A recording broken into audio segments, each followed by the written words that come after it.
ఆంధ్రప్రదేశ్లో ఈనాడు ఆంధ్రజ్యోతి విచ్చలవిడిగా నానా రచ్చరచ్చగా పచ్చి అబద్ధాలను మోసపూరిత వార్తలను రాస్తూ ఏపీ ప్రజలపైన ఏపీ ప్రభుత్వం పైన ముఖ్యమంత్రి జగన్ పైన విషం కమ్ముతున్న వార్తలు కొన్నింటిని చూద్దాం. ఈనాడు ఉన్నాడు ఊరికో జగన్ అంటూ ఒక పచ్చి అబద్ధపు వార్తని మోసపూరిత వార్తను రాశారు ఈనాడు. వాస్తవం ఏంటంటే ప్రతి ఊరికి ఒక సైకోని తయారు చేయాలన్న దుష్ట సంకల్పంతో రామోజీరావు ఇలాంటి నీచపు రాతలు రాయిస్తున్నట్లుగా ఉంది. ఆయన ఒక సైకోగా మారి సైతాన్లుగా మారుతూ ప్రవర్తిస్తూ ఎదుటి వాళ్ళని సైకో అంటూ నిత్యం బురదల్లే పనిలో ఉంటున్నారు. ఇక జగన్ నిర్వాహకం వల్లే రాయలసీమలో కరువు అంటూ చంద్రబాబు చేసిన వ్యాఖ్యకు ఈనాడు విశేష ప్రాధాన్యం ఇచ్చింది. చంద్రబాబు చెప్పే అబద్ధాలని రామోజీ రోజు తన పేపర్లో నింపుతుంటారు. అలాగే రామోజీ రాసే అబద్ధాలను చంద్రబాబు ప్రసంగిస్తుంటారు.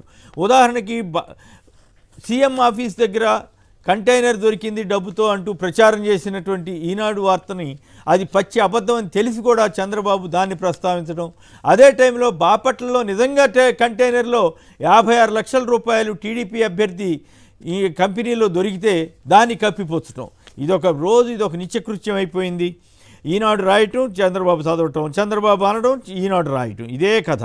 కుప్పానికి కూడా జగన్ నీళ్ళు ఇచ్చిన మాట వాస్తవం కాదా? అవుకు 2వ టన్నెల్ ప్రారంభించింది వాస్తవం కాదా? సాగర్ నుంచి శ్రీశైలం నుంచి నీళ్లు తీసుకెళ్లి రిజర్వాయర్లో పెట్టిన మాట వాస్తవం కాదా? రాయలసీమలో కరువు రాలేదన్న బాధతోటి ఏడుపు కొట్టు వార్తల్ని ఈనాడు పదే పదే రాస్తోంది.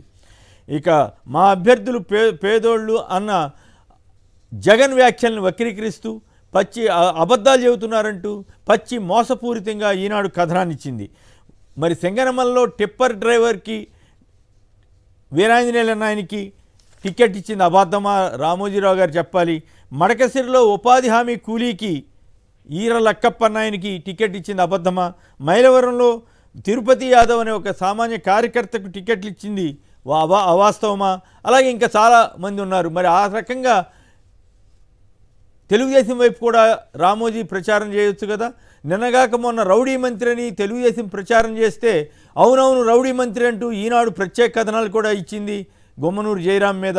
ఇప్పుడు ఆ రౌడీ మంత్రే తెలుగుదేశంలో టికెట్ పొంది అక్కడ తెలుగుదేశం వాళ్ళంతా పార్టీ ఆఫీసును తగలబెట్టే పరిస్థితి, వాటిని మాత్రం రామోజీరావు కప్పిపుస్తున్నారు.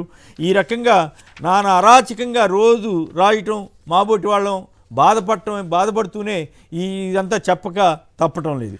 ఇక కొత్త ప్రభుత్వానికి అప్పుల గుదిబండ అంటూ మరో దిక్కుమాలిన వార్త ఇచ్చారు.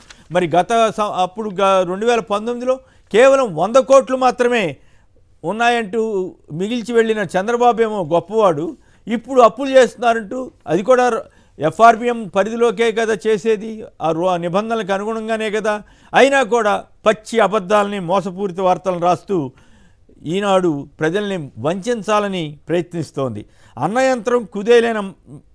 అన్నమంత్రం తంత్రం కుదేలైన యంత్రం పారిశ్రామిక రంగం తిరోగమనం అంటూ మరొక పచ్చి అబద్ధపు వార్తను రాసింది ఈనాడు. ఏదో రకంగా జగన్పై బురదల్లాలన్న దురుద్దేశంతో రామోజీ ఇలా సైకో రాతలు రాయిస్తున్నాడు. సర్కారు వడ్డింపుతో ఎక్కడైనా 40% ఉత్పత్తి పెరుగుతుందా? బుద్ధి జ్ఞానం ఉన్న ఏ జర్నలిస్టు కూడా ఇంత చండాలంగా ఇంత చెత్తగా వార్త రాయరు.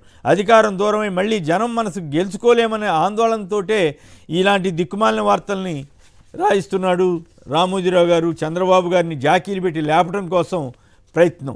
చంద్రబాబు టైంలో 33,000 కోట్ల పెట్టుబడులు వస్తే చాలా గొప్పగా వచ్చేసినట్టు రాసిన ఈనాడు జగన్ టైంలో 1,00,000 కోట్లకు పైగా పెట్టుబడులు వచ్చినా అసలేమీ రాలేదు, ఇంకా జరిగిందంటూ పచ్చి మోసపూరిత వార్తలు రాస్తున్నారు. ఇక ఈ ఆంధ్రజ్యోతి అబద్ధాలకి ఇక పెట్టింది పేరు కాబట్టి ఒకటి రెండు చెప్పి వదిలేద్దాం.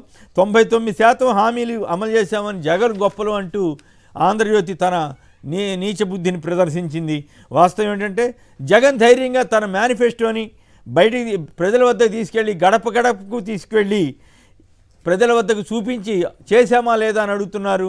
చంద్రబాబు గారు 2014లో ఇచ్చిన మేనిఫెస్టోని అలాగే గడపకు తీసుకువెళ్ళి ప్రజలతోటి అవుననిపించుకునే పరిస్థితి ఉందా అనేది కూడా వాళ్ళు ఆలోచించాలి. ఈ రకంగా ఇలాంటి అబద్ధపు వార్తలతోటి అలాగే ఆ డిఎస్సి మీద కూడా అబద్ధపు వార్త రాశారు. డిఎస్సి దుష్టశక్తులు అడ్డుపడకుంటే డిఎస్సిని సకాలంలో పూర్తి చేస్తామన్నారు. మరి కోర్టుకు వెళ్ళింది ఎవరు? తెలుగుదేశం వాళ్ళ ఏజెంట్ల? ఈ రకంగా చంద్రబాబుకు ఏజెంట్లుగా మారిన రామోజీరావు, రాధాకృష్ణలు ఇలా అరాచక వార్తలు రాయటం దురదృష్టకరం. ఈ పరిస్థితి మరి ఎన్నాళ్ళు కొనసాగుతుందంటే ఇంకో 45 రోజులు ఈ బాధ మనకి తప్పదు.